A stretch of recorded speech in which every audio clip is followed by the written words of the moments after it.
Hi, this is Adian here. Today I'm looking at my very first 1/6 scale human figure. The line is Army Attractive. I think the toy company name is Yuangao Yangao, but it's hard to tell. That's just printed on the little pamphlet that comes with it. The character name here is Hasuki Sunayuki. So anyway, let's get the box open and have a better look. Hasuki comes in this foam insert in the box, and I gotta say, I think that's a huge mistake. I bought a whole bunch of this foam about 10 years ago to pack Transformers in, and over time this stuff breaks down into a kind of acidic sludge that destroys toys. So I don't know what they were thinking, but I don't think it's a good idea. I'm not going to keep that particular packaging. Please forgive me in this video if I sound a bit weird. I'm actually a bit sick at the moment. My voice just isn't coming out properly.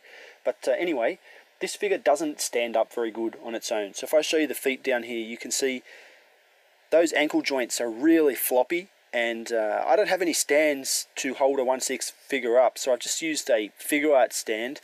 But in particular, these feet with the shoes on them are really hopeless at balancing, and they bend every which way. So don't plan on posing this figure without any stands on your shelf. The face sculpt is quite beautiful, and I find it very attractive, but it is not realistic. So I don't know if this is what they were going for, but to me it definitely looks like that comic book cartoon kind of feel, anime, but not realistic. There's no realism there. And in particular the hair. The hair is a solid sculpt, and it is far from being realistic. So if you're after that kind of realism, maybe get a Hot Toys or something like that.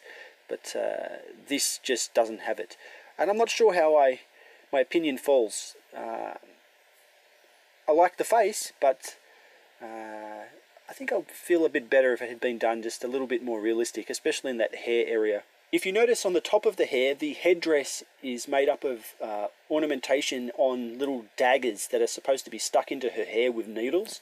But you can see that some of mine are missing. I've just got a pin sticking out of the head, and that's because they've used these dollops of silicon, which was supposed to glue the little blades on, but it doesn't stick at all to the materials that they've tried to bond it with. So I'm going to pull that off now and give you a better look. You can see it's not sticking on. Again, there's a big ugly dollop of silicon just sitting on the end of like a pin. Here is the dagger.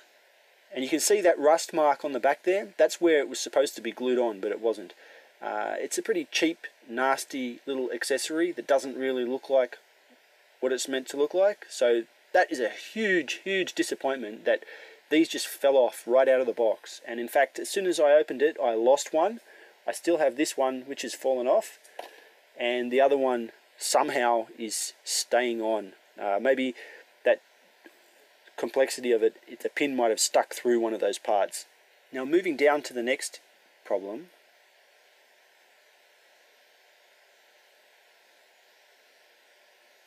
This huge bow on the waist of the figure. It was also glued on with a big dollop of silicon, and it just fell right off. As soon as I opened it, it was the first thing I noticed. The bow looked like broken off. Now it also had like an alligator clip back there, so I've sort of forced that clip through the little loop in the bow and clipped it onto this big sash that hangs behind it.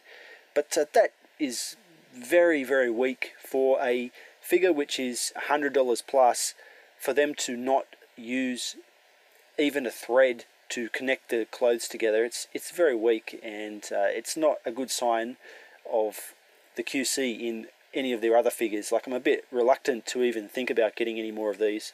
Now this is a little awkward to say, but there is obviously one, or should I say two, very strong reasons to buy this figure. And I mean, you're looking at them right now. So that area of the toy has been done exceptionally well, and probably makes it worth picking up just to have that on display. But there are other areas of the figure which are not done equally as well as that. So let's just take a moment to appreciate this view of the figure. And then now I'm going to move down to something which is quite crap. So here we've got the knees. Now she's standing in a upright position where the knees are, the legs are straight out, you might think the knees don't look so bad there. But here is what happens when you decide to bend the knee. Oh my God, look at that. That is terrible. Seriously, that is terrible. Who would make a figure and think that that is acceptable? She's gone from looking like this hot, smoking hot chick to being a poorly made robot / store mannequin. You do get posability, and I could see how on a figure where the knee is never seen, like maybe with tight pants on, some leather pants, or something like that, this would be acceptable because you can cover it up and you don't have to look at it. But this figure, one of the prime selling points of the figure is the lack of clothing. And there's display options where she's very scantily clad, and for that kind of figure, this knee joint, this is not good. This is pathetic, and God, what can I say? The picture says it all. I mean, other than that, the figure does have all the posability that you would hope that it has. The elbow is marginally better than the knee. Doesn't look quite as bad.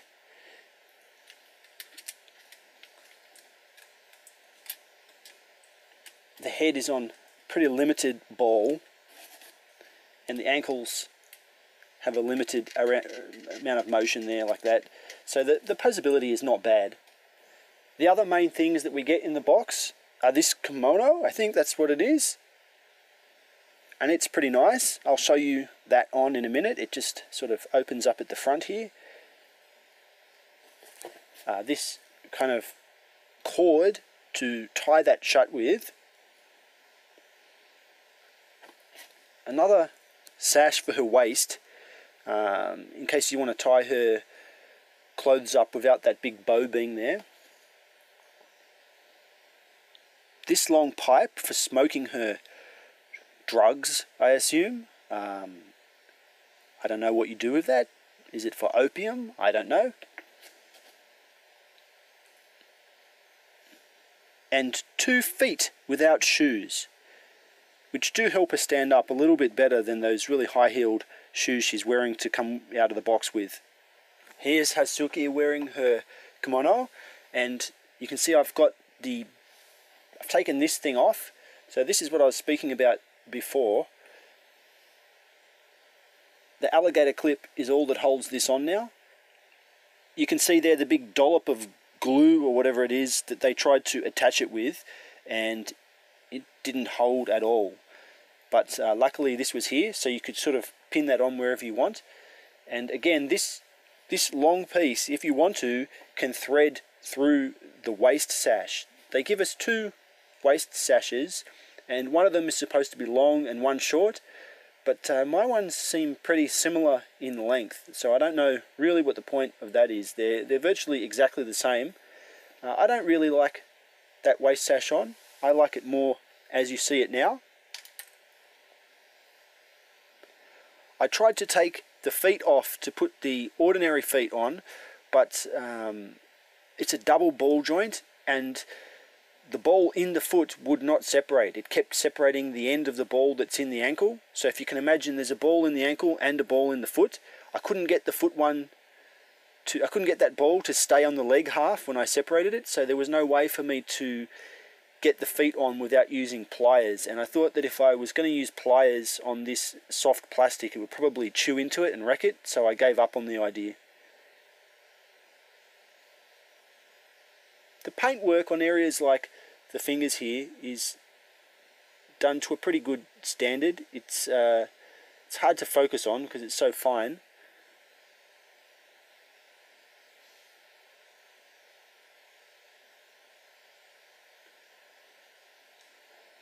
My final thoughts. It's hard for me to say. I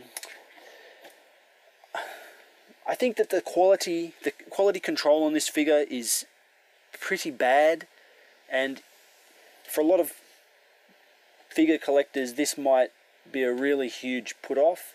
It doesn't affect me so much for 2 reasons. First, I have nothing to compare it to, and secondly, I think that the price of this at about 115 is a lot less than some of those 200 plus figures that have much better standards. So let's just say this is probably not for the majority of 1/6 figure collectors. But the question is, do I think it's worth having for me, forgetting about other people? And it's weird, this is probably the first figure this year, 2013, that I actually think I shouldn't have bought the figure. So I've got a lot of things that have been a little bit bad, but for one reason or another, they've all found a place in my collection. Like, I bought some crap robot toys, but you know, they were a character I liked, or they were from fiction that was important to me, so they all found a kind of home with me. But I don't know what I'm going to do with this. It doesn't have a place in my stuff. So I'm going to make it look as nice as I can and just put it on display and see how it goes. I think the only other characters I could show this with, I've got a big Darth Maul and a big Padme from 1999 Star Wars movie, Phantom Menace. They're probably the same size as this. Maybe she can stand with them.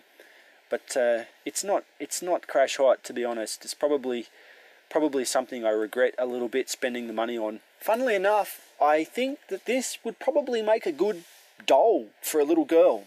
So it's, as I said, it's only, well, I say only, but it's $100 and something. Like, if you pre-ordered this, you could probably get it for 110, 115. If you bought it on the market now, I don't know what it goes for right at this minute, but you know, it's, as far as these big 1/6 figures go, it's not that expensive, and it's pretty durable. I mean, the plastic is not weak, just that I think a little kid might enjoy actually playing with this. I don't know how safe it would be. I mean, it's definitely aimed at adults, and I don't know if you want to give little girls an anatomically maybe threatening role model in that chest, but I'm sure that if I gave the clothes to my daughter, she'd probably like to dress some of her dollies up in these. So maybe that's going to happen to that kimono. We'll have to see. Anyway, this has been my video review for Hasuike Sunayuki in the Army Attractive line. I'm Odeon, and thanks for watching.